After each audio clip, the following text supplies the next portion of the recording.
হ্যাঁ, অনেক বড় একটা গ্রুপ, মাশাআল্লাহ। আমার এটা বেশ বেশ বড় একটা গ্রুপ, অনেক বড়। এদের সদস্য সংখ্যা অনেক, মাশাআল্লাহ। অনেক বড় একটা গ্রুপ।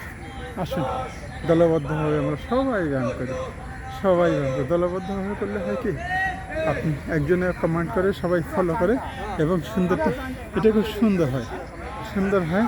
এবং এটা ঠিক, ব্যায়াম করার মধ্যে কিছুটা কষ্ট তো আছেই, কিন্তু আপনি যদি দলবদ্ধভাবে করেন তাহলে কিন্তু কষ্টটা টের পাওয়া যায় না, কষ্টটা টের পাওয়া যায় না।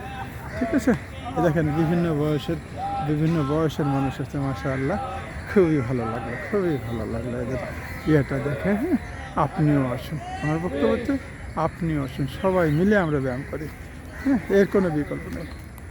রমনা পার্কে আমরা রেগুলার আসি এবং ব্যায়াম করি, এর কোনো বিকল্প নেই।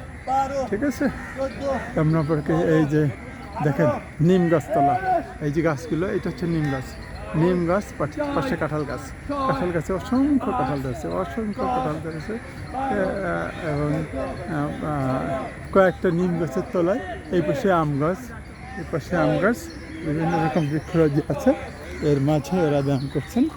মাশাআল্লাহ, খুবই ভালো লেগেছে, আর সত্যি কথা খুবই ভালো লেগেছে। এই গ্রুপটা অনেক বড় একটা গ্রুপ। রমনা পার্কের মধ্যে আমার মনে হয় এই পোস্তাবাদামের তলায়, এইটা পোস্তাবাদাম গাছ, একটা পোস্তাবাদাম গাছ।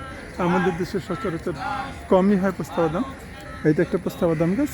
এবং এই গাছতলায় যে গ্রুপটা ব্যায়াম করেন, এরা রমনা পার্কের মধ্যে আমার ধারণা সবচেয়ে বড় গ্রুপ। তো আসুন, মূল বক্তব্য হচ্ছে আসুন আমরা নিয়মিত ব্যায়াম করি। ঠিক আছে।